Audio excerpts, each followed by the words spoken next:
अश्रद्दधाना पुरुषाः धर्मस्यास्य परन्तप अप्राप्य मां निवर्तन्ते मृत्यु संसारवर्त्मनि।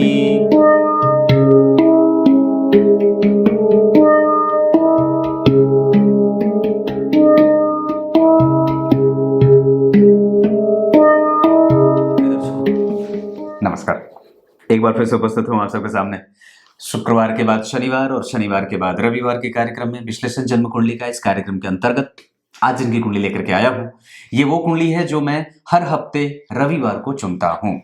आज इस हफ्ते जिनकी कुंडली लेकर के आया हूँ, इनका नाम है बीर सिंहपुर है मध्य प्रदेश में, अमित पटेल जी।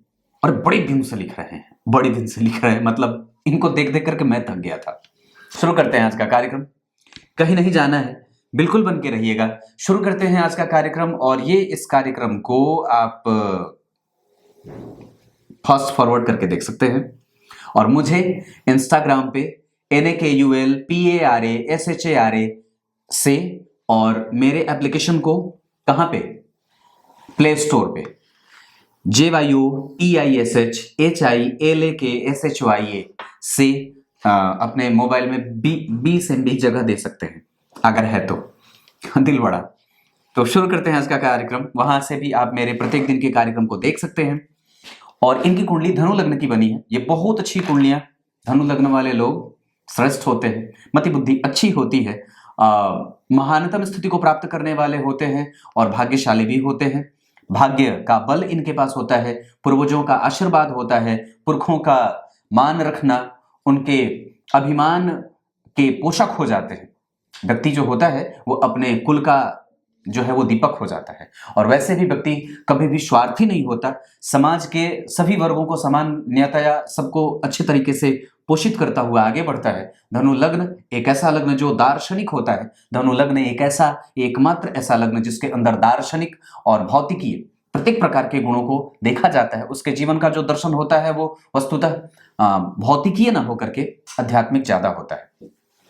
इधर आइए मेरे पास और बैठ के देखते हैं। सबसे पहले इनका पंचांग, कार्तिक माह में ये जन्मे हैं, इस वजह से व्यक्ति जो है वो थोड़ा अपने लक्ष्यों को लेकर के जिद्दी हो सकता है।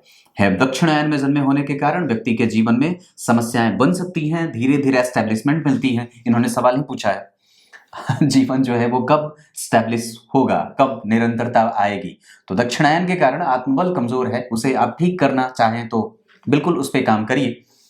हेमंत ऋतु में जन्मे हैं आप, दूसरों के लिए ज्यादा मतलब समाज सेवा का भाव ज्यादा होता है व्यक्ति के पास, और दूसरों के लिए ज्यादा करना चाहता है, अपने लिए थोड़ा कम सोचता है।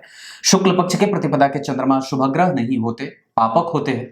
इस वजह से व्यक्ति के जीवन में धन के आने का जो एक तरीका होता है वो थोड़ा धीरे धीरे या देर से आने वाला हो जाता है। शुक्ल पक्ष के प्रतिपदा और शुक्ल पक्ष में जन्मे होने से संतान में कई बार बाधाएं या संतान से कई बार दूरी या वैचारिक मतभेद बन सकते हैं। पर व्यक्ति बोलता बड़ा मीठा है और लिखता बड़ा सुंदर है। उसके लेखन शैली, उसके बोलने का तरीका, उसके भाषण शैली पे लोग जो है वो तालियां बटोर लेता है, पीठ उसकी थपथपाई जाती है। बुधवार के जन्मे होने के कारण वाणी से प्रभाव, बहुत ही विलक्षण प्रतिभा का धनी और बहुत ही बुद्धिमान होता है। अपनी वाणी से सबको प्रकोपित और प्रभावित करने वाला होता है, और साथ ही साथ बुद्धिमान बड़ा होता है। ये तो इनके सामान्यतः प्रभाव है। विशाखा नक्षत्र में जन्मे होने के कारण व्यक्ति जो होता है वो थोड़ा पेट का रोगी भी होता है, और वस्तुतः इस नक्षत्र में जन्मे होने के कारण व्यक्ति शरीर से बहुत ही बलिष्ठ होता है, भुजाओं से बहुत ही बलिष्ठ होता है। उसके पास अपनी एक क्षमता होती है बोलने की, और उसके पास अपनी क्षमता होती है रोगों से लड़ने की, लोगों को अपनी तरफ आकृष्ट करने की।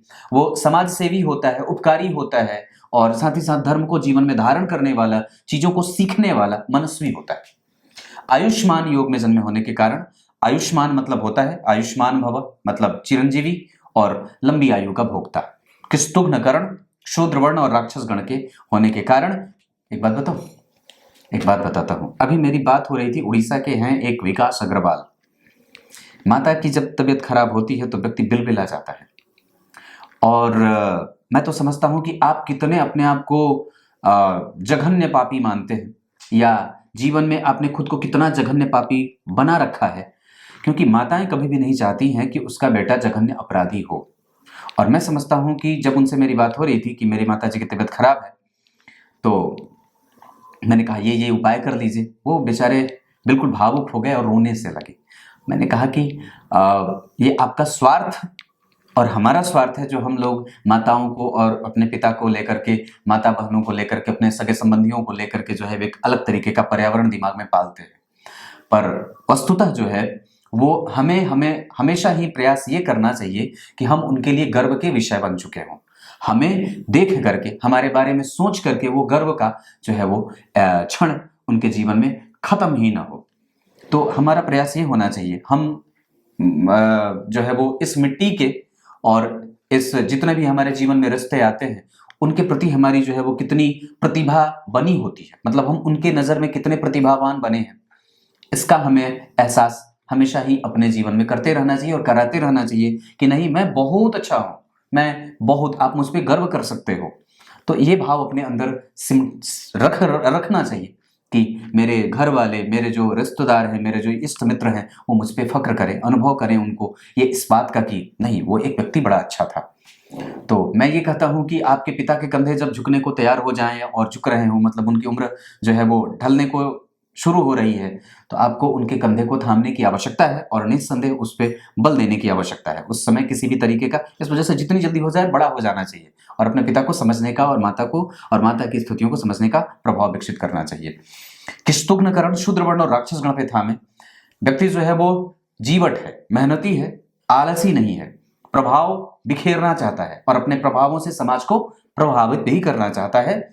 दिव्य आलोक से व्यक्ति जो होता है वो प्रकाश, समाज को प्रकाशित कर देता है। कहने का सीधा सा मतलब है, वो सबको देना चाहता है, लेना नहीं चाहता। वो स्वार्थी नहीं है, वो लोगों की सामान्य सोच से वो बिल्कुल ही ऊपर सोचता है और उसके लेवल सोचने की अलग होती है, जिसको था हमें लगा पाना या जिसके बारे में सोच पाना सामान्य व्यक्ति के बारे में नहीं है। ये इनके बारे में मैं कह सकता हूं, अमित पटेल जी के बारे में। ग्रह स्तुति, लग्न धनु, पंचम भाव के अधिपति मंगल, नवम भाव के अधिपति सूर्य, 12वें भाव के अधिपति मंगल, सप्तम और अष्टम भाव के अधिपति चंद्रमा, सप्तम और दशम के अधिपति बुध, द्वितीय छठे भाव के अधिपति और एकादशवें भाव के अधिपति शुक्र। ये तो चलो ग्रह की बात रही कि ये इन भावों के अधिपति। शनि इस कुंडली में सामान्य फलदायी होते हैं, बुध और शुक्र इस कुंडली में बाधकेश हो जाते हैं, सूर्य इस कुंडली में कारक होते हैं, मंगल इस कुंडली में कारक होते हैं, गुरु इस कुंडली में कारक होते हैं, मतलब अच्छे होते हैं। कारक का मतलब इसे कहा जा सकता है कि वो आपकी कुंडली में मजबूत होना उनका जरूरी है और जरूरी है। पर आप जरा कुंडली को देखो, सारे ग्रह इधर और नवांश कुंडली में 3 घर खाली और दशमांश कुंडली में चारों घर भरे हुए। ऐसी स्थिति ये दिख तो रही है सामने से बात। एकादशवें भाव की स्थिति पे सबसे पहले इनका सवाल राजनीति से भी जुड़ा हुआ है, तो सूर्य को और दशम भाव को हमें सबसे पहले देखना होगा और गुरु और चंद्रमा को देखना होगा। तो सबसे पहले सूर्य, जिनका नीच भंग हुआ है, 14 डिग्री के सूर्य और 25 डिग्री के शुक्र है और वहां पे वो अस्त नहीं है। चंद्रमा जो है वो जन्म कुंडली में अस्त होंगे क्योंकि वो निकट आएंगे, इस वजह से। तो चंद्रमा जब अस्त हो जाएंगे तो व्यक्ति जो है वो दूसरों के द्वारा इस्तेमाल कई बार हो जाता है। तो आपको इस बात पे ध्यान रखना होगा कि आपको लोग कई बार ये कहेंगे हाँ हम तुम्हारे साथ हैं, अमित पटेल जिंदाबाद, पर जब जिंदाबाद कराने की बारी आएगी तो पीछे से टांग खींच लेंगे। तो ये स्थिति नहीं होनी चाहिए। मतलब आपको ये बात याद रखना होगा कि पहचानने की शक्ति विकसित करनी होगी और अपने अंदर इस गुण का विकास करिए कि सामने वाला जो बोल रहा है वो बिल्कुल सही बोल रहा है या फिर वो उसके बारे में कुछ चीजें गड़बड़ भी हैं। ये बात है। सूर्य जो है वो जन्म कुंडली में बैठे हैं स्वाति नक्षत्र में, जिसके अधिपति राहु उत्तरा फाल्गुनी में बैठ करके आपकी कुंडली में नक्षत्र का परिवर्तन करेंगे, यानी कि सूर्य राहु के नक्षत्र में और राहु सूर्य के नक्षत्र में। तो सूर्य और राहु का परिवर्तन, राहु का दिग्बली होना और बहुत अच्छा होना, यहाँ के अधिपति का 12वें भाव के अधिपति के साथ बैठना, ये मोक्षदायक बन जाते हैं। मतलब ये व्यक्ति का अंतिम जन्म संभव है कि हो सकता है। और वस्तुतः आपकी कुंडली में सूर्य, अगर यही सूर्य 12वें चले जाते तो व्यक्ति को पूर्व जन्म में निष्ठुर बना देते, लेकिन वह है नहीं। और एकादशवें भाव में अगर शुक्र बैठे हों एकादशवें भाव के अधिपति के साथ, तो जहां ये छठे भाव के अधिपति होकर के एकादशवें भाव में बैठ करके दरिद्र दोष और जीवन में अनएस्टेब्लिशमेंट के कारक हो रहे हैं, वो प्राप्त नहीं होने दे रहे हैं आपको। यही दरअसल वो शुक्र ही हैं जो आपको प्राप्त नहीं होने दे रहे हैं, और आपको शुरू से ही भगवती की आराधना करनी चाहिए थी। और अभी भी अगर बन पड़े बात तो बिल्कुल कर लीजिए, क्योंकि शनि जो है वो शत्रु की राशि में बैठ करके शनि अपने उच्च की दृष्टि को एकादशवें भाव से देख रहे हैं। देव तीसरी दृष्टि से एकादशवें भाव को देख रहे हैं, जहां पे तीन तीन ग्रह और चार चार ग्रहों का प्रभाव है। उस भाव के आगे मंगल और बुध, पीछे राहु। इसका मतलब है कि एकादशवें भाव पे अगर पापक ग्रहों का असर ज्यादा हो तो व्यक्ति जो होता है वो तिकड़म बिड़ा करके पैसे कमा लेता है। शनि की उच्च दृष्टि है, वो कमजोर नहीं है। धन भाव के अधिपति का लाभ भाव को देखना, भाग्य भाव में बैठ करके पराक्रम भी दे रहे हैं, पराक्रमी बना भी रहे हैं, धन वान योग भी लगा रहे हैं, और उच्च की दृष्टि से आपके प्राप्त कराने का योग भी चल रहा है 2027 के बाद। बहुत अच्छी स्थिति एक बार उधर देख रहा हूं। वैसे आपकी कुंडली में एक योग बहुत अच्छा 2025 के जुलाई के बाद भी आ रहा है, जो लगातार 27 तक, उसके बाद 30 तक, उसके बाद 31 तक लगातार चले। लेकिन अभी भी कोई कमजोरी वाली बात नहीं है। अभी जस्ट आपके जीवन में मंगल का आना हुआ है। बुध में मंगल, बुध कौन है? दशम और सप्तम के अधिपति। इन दोनों भावों के अधिपति होकर के पत्नी का प्रेम होता है। व्यक्ति पत्नी से प्रेम करता है पर बताएगा नहीं, उसके बिना रहा ना जाए, और व्यक्ति जो है वो बताए भी नहीं। ऐसी स्थितियां उत्पन्न होती हैं। और दरअसल देखिए तो 12वें भाव के अधिपति 12वें भाव में शिक्षकीय गुण व्यक्ति के पास बहुत अच्छा है, उसकी भाषा शैली बहुत अच्छी है, उसका प्रभाव बहुत अच्छा है, पर पराक्रम करने के बाद परिणाम थोड़ा कम सा मिलता है। पर वस्तुतः मंगल और शनि का प्रभाव जन्म कुंडली के तीसरे भाव पे, पापक ग्रहों का प्रभाव जन्म कुंडली के तीसरे, छठवें, 8वें और 12वें या एकादशवें भाव पे अगर पड़ जाए या 10वें भाव पे पड़ जाए, यहां यहां यहां यहां यहां और यहां, तो ये अच्छा माना जाता है, साहसी बनाता है व्यक्ति को। इस मामले में अच्छा होता है। बाकी अन्य मामले में थोड़ा बहुत कमोवेश हो सकती है स्थितियां, पर इस मामले में वो अच्छा होता है। इसका मतलब है कि शनि यहाँ के अधिपति, तो ये भाव बलवान, यहाँ पे मंगल की दृष्टि, तो पंचम भाव के अधिपति 12वें जाकर के व्यक्ति के शिक्षा में व्यवधान भी पैदा करेंगे, लेकिन साहस उसके पास इतना रहेगा कि वो अपने प्रत्येक किए गए मेहनत का वो परिणाम संपूर्ण भोग लेता है, क्योंकि यहाँ के अधिपति उसे देख रहे हैं। इस भाव पे किसी भी शुभ ग्रह का कोई प्रभाव नहीं है, कोई भी शुभ ग्रह नहीं देख रहा है। न तो इस भाव के आगे जैसे देखिए केतु बैठे हैं तो कंफ्यूजन डाल देते हैं। पराक्रम में व्यक्ति को कई बार दिशा ही नहीं मिले कि उसे लगाना कहाँ है दम, और कहाँ बल भरना है, कहाँ ब्रेक लेना है, कहाँ ब्रेक छोड़ना है। ऐसी स्थितियां बनती हैं। यहां मैं था सूर्य नीच के, लेकिन उनका नीच भंग हुआ है, सामान्यतः अच्छा ही कहूंगा, क्योंकि चंद्रमा बैठे हैं एकादशवें भाव में, भले ही खराब बैठे हों पर फिर भी वो ठीक होंगे, और दाम्पत्य को एक बेहतर प्रभाव भी दे रहे हैं पंचम भाव पे उनकी दृष्टि जाने के कारण। अब एक बात आपको और भी बताता हूं। दरअसल आपकी कुंडली में केंद्र खाली है बिल्कुल, क्योंकि परछाई मात्र कुछ होती नहीं है जब तक कोई वस्तु केंद्र में ना आ जाए। चलित कुंडली में अगर मैं देखता हूं तो आपकी कुंडली में जो स्थिति बन रही है उसके आधार पर सूर्य और चंद्रमा चलित कुंडली में केंद्र में आ रहे हैं। इसका मतलब है कि कुछ जरूर है, लेकिन अमावस्या दोष है। कुछ जरूर है लेकिन अमावस्या दोष है। ध्यान से समझिएगा मेरी तरफ देख करके। ये सूर्य और चंद्रमा जो यहां बैठे हुए आपको दिख रहे हैं, ये चलित कुंडली में यहां आ रहे हैं।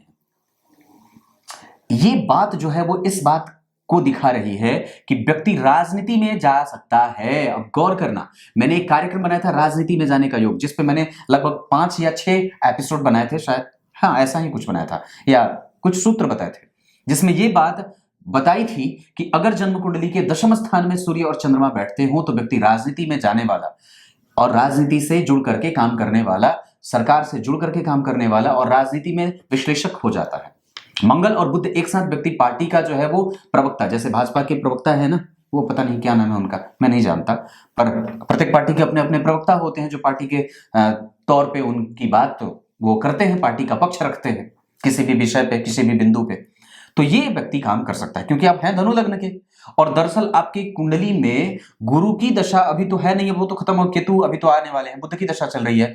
दरअसल वाणी से संबंधित जुड़ करके और पार्टी के प्रचारक के रूप में और पार्टी के महत्वपूर्ण शीर्ष बिंदु तक आपकी पहुंच आराम से हो सकती है। आपको बल लगाना चाहिए, और निस्संदेह मैं ये बात 100% श्योरिटी से कह सकता हूं। बस पहचानने की शक्ति मत खो देना अमित जी, क्योंकि आपकी कुंडली में ये बात बहुत अच्छी बन रही है। और मैं तो एक बात ये भी कहता हूं कि मंगल स्वग्रही यहां से आपको वो निर्वैर बना रहा है। दरअसल ये व्यक्ति ऐसा राजनीतिज्ञ हो सकता है जिसको लालच नहीं है, क्योंकि एक तो सबसे पहले लग्न के अधिपति उच्च के हैं, व्यवस्थित कहे जाएंगे, खराब नहीं होंगे। इस वजह से व्यक्ति जो होता है वो सबसे नीचे तबके का जो वोट होता है ना, उसको खींच करके अपनी तरफ आकृष्ट करने की क्षमता है। आप दम लगा सकते हैं, मैं वोट देने आ जाऊंगा। पर एक बात और भी है, इस कुंडली को और भी ध्यान से समझते हैं। शनि की दृष्टि यहां बहुत अच्छी, शनि की दृष्टि यहां बहुत अच्छी, शनि की दृष्टि यहां बहुत अच्छी। इसका मतलब है कि ये कुंडली में बहुत अच्छे तो नहीं होते, लेकिन होते बड़े अच्छे हैं और बैठे बहुत अच्छे हैं। इसको और भी गुरु की दृष्टि से समझते हैं। गुरु की दृष्टि यहां बहुत अच्छी, गुरु की दृष्टि यहां थोड़ी कमजोर, जो धन को सही तरीके से लाने नहीं देती, या धन में मशक्कत करवाती है, या व्यक्ति के प्रभावों को कई बार कमजोर कर देती है, या व्यक्ति को मेहनत ज्यादा करना पड़ता है। समझ में आ रही होंगी मैं जो चीजें बता रहा हूं, मेरी तरफ देखिए। और गुरु की नवी दृष्टि यहां, जहां पहले से ही आपकी कुंडली में गुरु की राशि बनी हुई है, इसका मतलब है कि ये एक अच्छी बात हो सकती है। गुरु की दृष्टि का यहां पड़ना ये सबसे ज्यादा प्रभावकारी हो सकता है। लेकिन इस भाव में केतु का बैठना, यहां पे माता से या माता का प्रभाव थोड़ा सा कमजोर है और कंफ्यूजन होता है, पर कोई वो बहुत विशेष बात नहीं है, वो ठीक है, क्योंकि इस भाव का अधिपति इसे देख रहा है। यहां पे कमजोरी जरूर है, लेकिन हाँ, इतनी बात जरूर कहूंगा कि इस भाव के अधिपति जो है वो जन्म कुंडली में धन भाव में जाकर के, और गुरु पीछे बैठ करके जन्म कुंडली में शनि के ठीक पीछे एक शुभ ग्रह, इसका मतलब है कि धन भाव के अधिपति के ठीक पीछे शनि के गुरु के बैठ जाने से, और धन के कारक को धन भाव को देख लेने से एक अलग तरीके का बल मिलता है। सब लोग मेरी तरफ आइए और मुझे देखिए, कहीं नहीं जाना है, यहां यहां यहां इधर देखो, ऐसी स्थिति बनती है। और दरअसल जो सब कुछ प्राप्त होने वाला भाव होता है, व्यक्ति जो चाहता है वो मिल जाए, वो कहां से देखा जाता है बताओ? एकादशवें भाव से। अगर यहां का अधिपति यहां बैठा हो और यहां शुभ ग्रहों का अंबार लगा हो या पाप ग्रह बैठे हो, तो व्यक्ति प्राप्त जरूर कर देता है।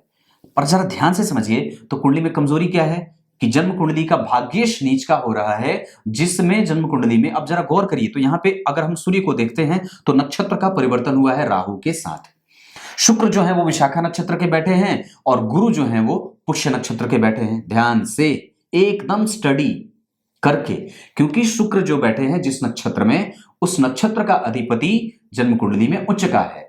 इस वजह से प्राप्त कराने वाला जो भाव है वो व्यक्ति की कुंडली में बढ़िया बन रहा है, और वो स्थिति आपकी कुंडली में 30-31 में भी आ रही है। अब एक बात और बताता हूं, आप दरअसल अभी राहु की दशा आने वाली है, इस दशा काल में भी आप मेहनत कर सकते हैं। बुध में राहु जब आएंगे तब, राहु खराब नहीं बैठे हैं।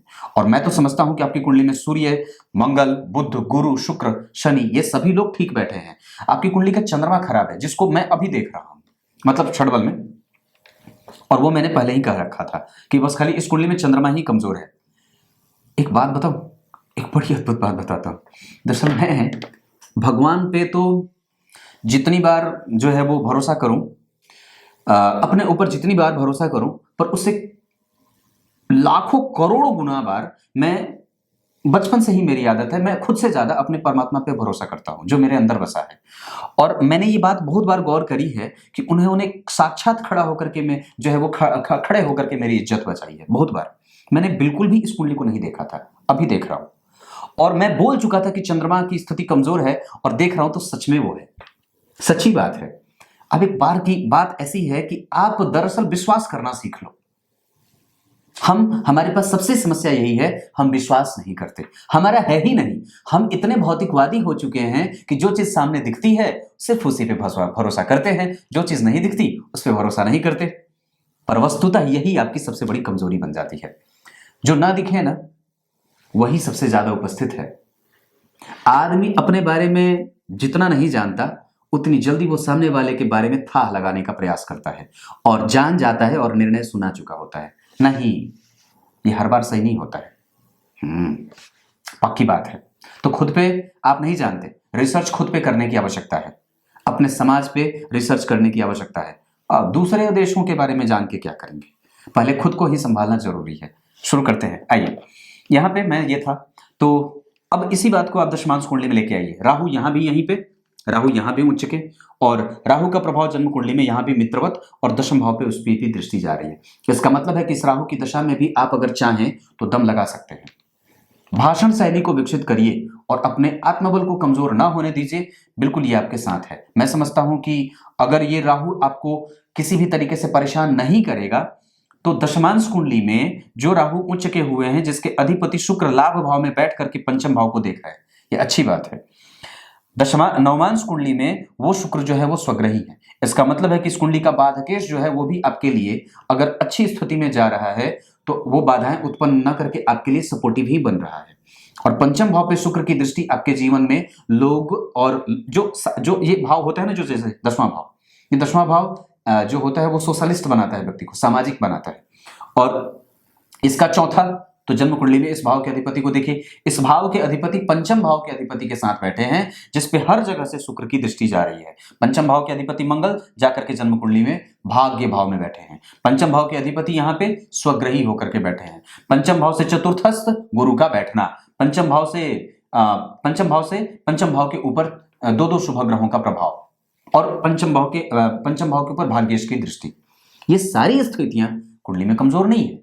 हाँ, तो कमजोरी कहां बनेगी? अब जब इसको समझते हैं तो डिग्री में आते हैं। राहु 2 डिग्री के हैं, मतलब उसमें बल लगाना पड़ेगा, झोंकना पड़ेगा खुद को, तब जाकर के आपका ये भाव निखर करके सामने आएगा। क्योंकि इस स्थिति को निपटने के लिए आपको अपने जन्म स्थान पे रह करके भी आप काम कर सकते हैं, ऐसी कोई विशेष वाली बात नहीं है। क्योंकि लग्नेश उच्च के होकर के बैठे हैं और राहु जो है वो जन्म कुंडली में दिग्बली होकर के बैठे हैं, खराब नहीं बैठे हैं। मैं उसे मृतप्राय जरूर मान रहा हूं, पर हाँ, अगर आपकी कुंडली में चूंकि दशम स्थान के अधिपति पंचम भाव के अधिपति के साथ बैठ करके योग कारक स्थिति पैदा कर रहे हैं, तो ये अच्छी बात है। साथ ही साथ सूर्य और चंद्रमा का दशम स्थान में प्रभाव आपको राजनीतिज्ञ बना सकता है।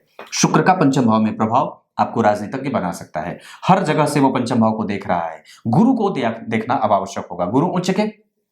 और सबसे अच्छी बात है कि जिस नक्षत्र में ये बैठे हैं उस नक्षत्र का अधिपति इस कुंडली में हर जगह उसकी दृष्टि अच्छी जा रही है। जरा सोचना, उच्च की दृष्टि डाल रहे हैं तो अच्छी बात है, यहाँ पे अपनी राशि को देख रहे हैं तो अच्छी बात है, यहाँ पे अपने मित्र की दृष्टि को देख रहे हैं तो अच्छी बात है। दरअसल मैंने क्या बात बताई थी अभी 3-4 दिन पहले कि शनि की दृष्टि कहीं भी जाती है तो खराब होती है, लेकिन उसमें ये बात मैंने कही थी कि वो अगर अपने मित्र को या अपनी राशि को देखेंगे या उच्च की राशि को देखेंगे तो अच्छी बात होगी। इसका मतलब है कि उच्च की राशि को देख रहे हैं, इसका मतलब है कि अपनी राशि को देख रहे हैं, इसका मतलब है कि अपने मित्र की राशि को देख रहे हैं। पर अलग तरीके का दारिद्र्य पैदा हो रहा है। वो कैसा? क्योंकि जन्म कुंडली में छठे स्थान के अधिपति एकादशवें भाव में जाकर के नीच के सूर्य के साथ बैठ करके व्यक्ति को कंफ्यूज कर रहे हैं। कैसे? इधर जाऊं कि इधर जाऊं, इधर जाऊं कि इधर जाऊं, ये करवा रहे हैं। और ये कौन करता है? क्योंकि आपका चंद्रमा कमजोर है।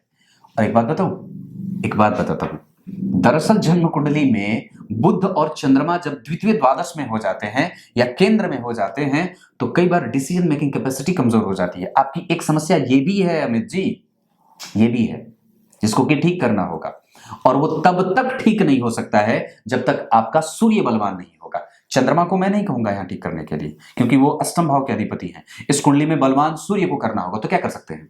सूर्य को अर्घ और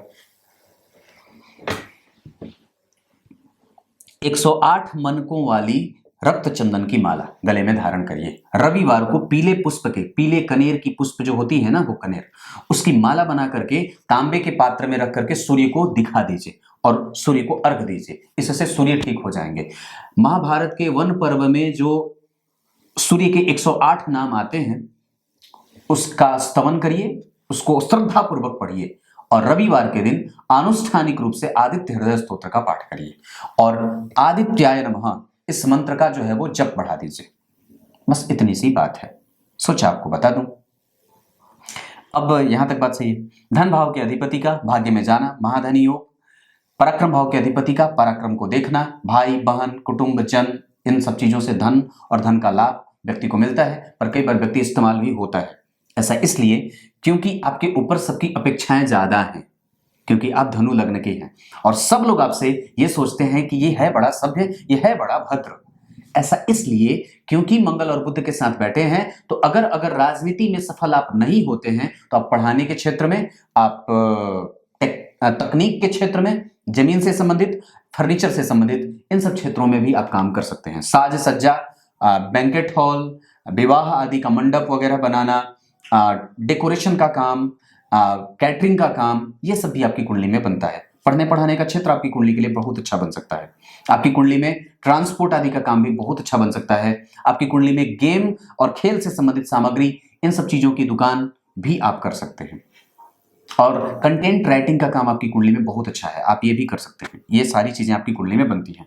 चतुर्थ स्थान के अधिपति का उच्च का होना, वापस देखना, दृष्टि अच्छी, दृष्टि कमजोर, दृष्टि अच्छी, इसका मतलब सुख है और बाहर भी जाने का योग बनता है और बाहर के लोगों से जुड़ करके, दरअसल बाहर जाने का मतलब क्या होता है, बाहर के लोगों से जुड़ करके व्यक्ति का व्यय बिल्कुल बहुत ज्यादा है और दूसरों के लिए बहुत ज्यादा, अपने लिए थोड़ा कम। और वाणी का प्रभाव है, आप जितना ज्यादा बोलेंगे उतना ज्यादा आप गणपति अथर्वशीर्ष का पाठ कर सकते हैं, उससे वाणी का प्रभाव बढ़ जाता है। हाँ, वो कर लीजिए।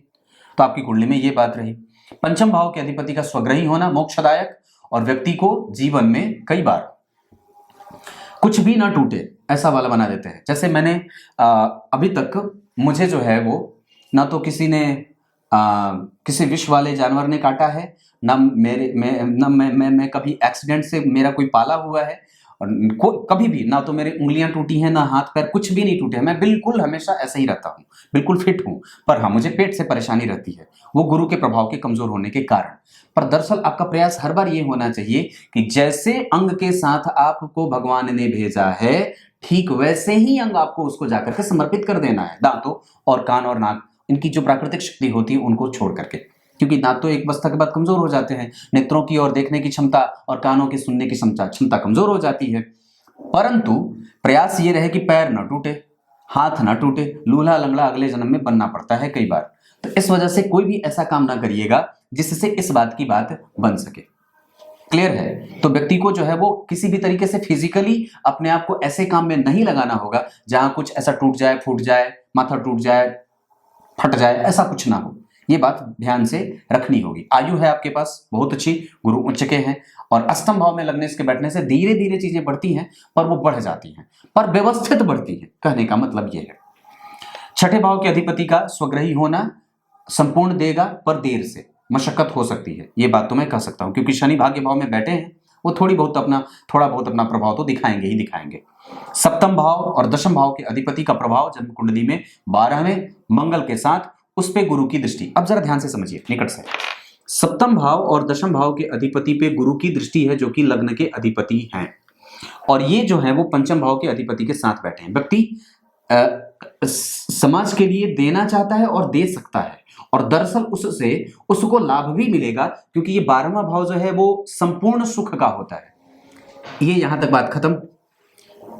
तो ये जो स्थिति बन रही थी, मैंने जो पंचम भाव के अधिपति के ऊपर और सप्तम भाव के अधिपति के ऊपर लग्नेश की दृष्टि का जो प्रभाव है, ये दोनों ही भावों को पोषित कर रहे हैं। मतलब कहने का क्या है? मतलब कहने का ये है कि आपकी कुंडली में मतलब समाज को, और ये भी समाज ही होता है, ये छोटा समाज, ये बड़ा समाज, इन दोनों भावों के अधिपति को, और जन्म कुंडली के पंचम भाव जो कि यश का भाव होता है, मेहनत करने के बाद परिणाम का भाव होता है, इस भाव के अधिपति अपनी राशि में बैठ करके अपने भाव से तृतीयस्थ जाकर के गुरु जैसे ग्रह से, और बिना किसी पाप ग्रह के प्रभाव के, वो ग्रह आपको अच्छा कर रहा है। केतु बैठ के देख भी रहे हैं तो मीन राशि के तटस्थ होकर के, ना तो अच्छे हैं ना तो बुरे। इसका मतलब ये होता है कि ये निस्संदेह ये भाव यहां और यहां, ये एक अच्छी बात है आपकी कुंडली के लिए। तो इसका लाभ आपको लेना चाहिए। दम लगाइए, बिल्कुल दम लगाइए। और उसके बाद अष्टम भाव के अधिपति गुरु चंद्रमा जन्म कुंडली में अपने भाव से, अब ये थोड़े से जो है वो आपको कई बार ऐसा कर देंगे कि मन ना लगे, हताश हो जाए, निराश हो जाए, उद्वेग कम हो जाए, बहुत ज्यादा जल्दी डिप्रेस हो जाता है व्यक्ति, कुछ ना कुछ हुआ रहे मन को, मन का बीमार हो जाए, मन गिर जाता है, टूट जाता है, भटक जाता है। ये सब क्यों होता है? पर अलग तरीके का व्यक्ति के पास नेचर होगा, उसका आध्यात्मिक बल उसके पास है, उस बल को बढ़ाइए ना। क्यों कमजोर हो रहे हैं? नहीं होना है, क्योंकि यही तो एक बार ही तो जीवन मिला है। श्रीमन जो करना चाहते हैं उसको तो कर लीजिए। और कितना कमजोर होंगे आप, और कितनी देर तक ऐसे बैठे रहेंगे हाथ पे हाथ रख करके? उच्च के गुरु का लाभ कौन लेगा? मैं, मेरी कुंडली में होते तो और पता नहीं कहां जाता मैं। मेरी कुंडली में तो शत्रु की राशि में बैठे हैं, आपकी कुंडली में तो उच्च के बैठे हैं। ये कुंडली जस्ट यही है, पर मेरे कुंडली में यहां बैठे, पर ये यहां बैठे तो ये बहुत अच्छी बात है। इसका लाभ इस भाव को मिल रहा है, इसका लाभ इस भाव को मिल रहा है, इसका लाभ इस भाव को मिल रहा है, इसका लाभ इसको मिल रहा है, इसका लाभ यहां मिल रहा है, थोड़ा इसका लाभ यहां मिल रहा है। अब क्या चाहते हैं? इसका लाभ यहां भी मिलेगा, इसका लाभ यहां मिलेगा, इसका लाभ यहां मिलेगा। सभी भावों को वो प्रभावित कर रहे हैं अच्छाई के तौर पे। तो मुझे लगता है कि आप अगर इस कुंडली को यहां देखिए, यहां भी वो 12 में बैठे हैं, मतलब खराब नहीं है, वो 12वें भाव में अच्छा होता है। यहां भी गुरु उच्च के हैं। अब क्या है? सब आप ही को मिल जाए तो ये अच्छी बात है। यहां बुध और मंगल का एक साथ आना, यहां पे सूर्य का बैठना प्रभाव बढ़िया है, खराब नहीं है, और राहु का यहां बैठना भी अच्छी बात है। करियर के लिए राहु अच्छे होते हैं।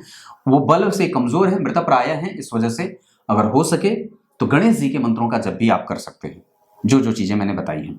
नवम भाव के अधिपति का नीचस्थ होना, लेकिन यहाँ पे शनि का बैठना, तो धन की कमजोरी नहीं होनी चाहिए। पैतृक संपत्ति वगैरह में भी व्यक्ति को लाभ मिल जाता है, पर थोड़ी बहुत शत्रुता रहती है। लेकिन आप जितने भी शत्रुता आपके पास उस संपत्ति को लेकर के आएगी, वो पुनः प्राप्त हो जाती है। छठे भाव के अधिपति, चतुर्थ स्थान के अधिपति का जन्म कुंडली में अष्टम में जाना है, ये व्यक्ति को चल अचल संपत्ति क्रिएट करने में थोड़ी बहुत मशक्कत के बाद चीजें ठीक हो जाती हैं। यहाँ पे नवम भाव के अधिपति का नीच होना और पंचम भाव को देखना, व्यक्ति के ऊपर ईश्वर का आशीर्वाद भी है, पितरों का आशीर्वाद भी है, थोड़ा कम हो सकता है। वो आत्मबल के कमजोर होने के कारण आपको कई बार अपने ही भाग्य पे संदेह होने लगता है। पर सूर्य की आराधना जैसे करेंगे, भगवान नारायण की उपासना जैसे करेंगे, वो पुनः प्राप्त होने लगेगा। ईश्वर की श्रद्धा और उसके प्रति जो एक भाव होता है वो जागृत होने लगता है। दशम स्थान के अधिपति के बारे में मैंने चर्चा करी। एकादशवें भाव के अधिपति एकादशवें में, और ये बैठे अच्छे हैं, खराब नहीं है। अब एक बात आपकी कुंडली में मैं षडबल में तो चर्चा कर चुका हूं, चंद्रमा को छोड़कर के सारे ग्रह अच्छे हैं, कोई भी ग्रह कमजोर नहीं है। हाँ, इस कुंडली की कमजोरी ये हो सकती है कि 1 यहां, 2 यहां, 3 यहां, 4 यहां, 4 ही घर में सारे ग्रह बैठे हैं। इस वजह से व्यक्ति को कई बार कुटुंबजनों से हानि होती है। तो देख लीजिएगा, कोई आपका लाभ तो नहीं उठा रहा है, या कोई आपको आगे करके आपका पैर, आपके ही पैर को खींच तो नहीं रहा है। ऐसे लोगों को इनकाउंटर करिए और उनसे दूरी बनाइए, या फिर उनको खुश करने का प्रयास करिए, पर पैसों से नहीं, मेहनत से उनके लिए खड़ा होकर के। एक बात और बताता हूं, आपकी कुंडली में जो मैं टोटली अगर देख रहा हूं, तो आपके पास आध्यात्मिक बल बहुत बढ़िया है। आप समाज के निम्न वर्गों का लाभ बहुत अच्छे तरीके से उठा सकते हैं। आपके पास साहस बहुत अच्छा है। आपके पास आध्यात्मिक बल के साथ साथ आपको मोक्ष की गति मिल सकती है, आपको यश मिल सकता है, आप पहचान अपनी बहुत अच्छे तरीके से बना सकते हैं, और पैसे के कारण आपका काम कभी कोई रुकेगा नहीं। आप अपने से बड़े लोगों के साथ जुड़ करके कुछ भी कर सकते हैं। दशाओं के आधार पर मैंने बात कही। अगर एक बात और फिर से बता दूं, तो सूर्य को छोड़ करके बाकी जितनी भी दशाएं हैं आपकी कुंडली में, आपके जीवन के लिए यूं ही चली जाएंगी, आसान बीत जाएंगी, सामान्यतया ठीक ठाक बीत जाती हैं।